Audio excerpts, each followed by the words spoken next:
ಎಲ್ರಿಗೂ ನಮಸ್ಕಾರ. Welcome to Shami's house. ಇವತ್ತೊಂದು ಒಳ್ಳೆ ಅಕ್ಕಿ ಉಪ್ಪಿಟ್ಟು ಮಾಡೋಣ ಬನ್ನಿ. ಬೆಳಿಗ್ಗೆ ಒಂದು 10 ನಿಮಿಷ ಅಡುಗೆ ಮನೇಲಿ ಇದ್ದರೆ ಸಾಕು, ಬೇಗ ಮಾಡ್ಕೊಂಡ್ಬಿಡ್ಬೋದು. ಲಂಚ್ ಬಾಕ್ಸ್ಗೂ ಆಗುತ್ತೆ, ಬೆಳಗ್ಗೆ ಟಿಫಿನ್ಗೂ ಆಗುತ್ತೆ. ಜಾಸ್ತಿ ಪದಾರ್ಥನೂ ಬೇಕಾಗಿಲ್ಲ, ಜಾಸ್ತಿ ಮಸಾಲೆನೂ ಹಾಕೋ ಹಾಗಿಲ್ಲ. ಬನ್ನಿ ಹೇಗೆ ಮಾಡೋದು ಅಂತ ನೋಡೋಣ. ಈಗ ಫಸ್ಟು ಸ್ಟವ್ ಮೇಲೆ ಒಂದು ಕುಕ್ಕರ್ ಇಟ್ಕೊಳ್ಳೋಣ. ಅದಕ್ಕೆ ಒಂದು 2 ಸ್ಪೂನು ಎಣ್ಣೆ ಹಾಕ್ಕೊಂಡು 1 ಸ್ಪೂನ್ ತುಪ್ಪ ಹಾಕ್ಕೊಳ್ಳೋಣ. ತುಪ್ಪ ಹಾಕ್ಕೊಂಡ್ರೆ ಒಳ್ಳೆ ಟೇಸ್ಟ್ ಕೊಡುತ್ತೆ. ಈಗ ಇದಕ್ಕೆ ಒಂದು ಚಿಕ್ಕ ಪೀಸ್ ಚಕ್ಕೆ, 2 ಲವಂಗ ತೊಗೊಂಡಿದ್ದೀನಿ, ಅದನ್ನು ಹಾಕ್ತಾಯಿದ್ದೀನಿ. 2 ಏಲಕ್ಕಿ ತೊಗೊಂಡಿದ್ದೀನಿ, ಅದನ್ನು ಜಜ್ಜಿಬಿಟ್ಟು ಹಾಕ್ತಾಯಿದ್ದೀನಿ. ಈಗ ಒಂದು 2 ಮೆಣಸಿನ್ಕಾಯಿ ಹಾಕೋತಾ ಇದ್ದೀನಿ. ನನ್ನ ಮಗಳಿಗೆ ಜಾಸ್ತಿ ಖಾರ ಬೇಡ, ಅದಕ್ಕೆ 2 ಹಾಕ್ಕೊಂಡಿದ್ದೀನಿ. ನಿಮಗೆ ಜಾಸ್ತಿ ಬೇಕಿದ್ರೆ ಜಾಸ್ತಿ ಹಾಕ್ಕೊಳ್ಳಿ.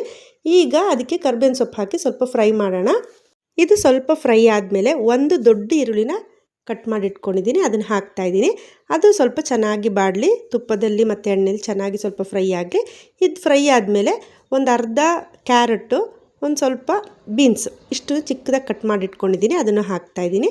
ಅದನ್ನು ಹಾಕಿ ಚೆನ್ನಾಗಿ ಸ್ವಲ್ಪ ಬಾಡಿಸಿ, ಚೆಂದ ಬಾಡಾದಮೇಲೆ ಈಗ ಇದಕ್ಕೆ ನಾವು ಎಷ್ಟು ಅಕ್ಕಿ ತೊಗೊತೀವೋ ಅಷ್ಟು ನೀರು ಹಾಕಬೇಕು. ನಾನು ಇವಾಗ 1.5 ಗ್ಲಾಸ್ ಅಕ್ಕಿ ತೊಗೋತಾ ಇದ್ದೀನಿ, ಅದಕ್ಕೆ 3 ಗ್ಲಾಸ್ ನೀರನ್ನ ಹಾಕ್ತಾಯಿದ್ದೀನಿ ನಾನಿಲ್ಲಿ.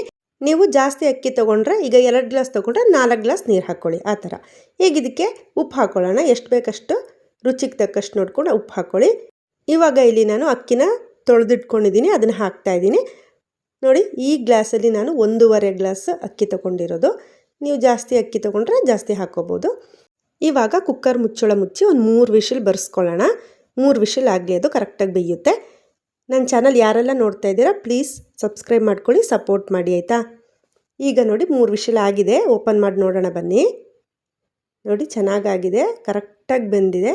ನೋಡಿ ತುಂಬಾ ಚೆನ್ನಾಗಾಗಿದೆ, ರೆಡಿಯಾಗಿದೆ. ಇವಾಗ ಇದು ನಾವು ಸರ್ವ್ ಮಾಡೋಣ. ನೋಡಿ ಎಷ್ಟು ಚೆನ್ನಾಗಿ ಬಂದಿದೆ, ತುಂಬಾ ರುಚಿಯಾಗಿರುತ್ತೆ.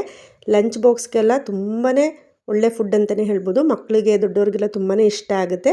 ಇದು ಜಾಸ್ತಿ ಏನು ಮಸಾಲೆ ಹಾಕದೇ ಇರೋದ್ರಿಂದ ತುಂಬಾ ಚೆನ್ನಾಗಿರುತ್ತೆ. ಎಲ್ಲರೂ ಮನೇಲಿ ಟ್ರೈ ಮಾಡಿ ಹೇಗೆ ಬಂತು ಅಂತ ಹೇಳಿ. Thank you so much.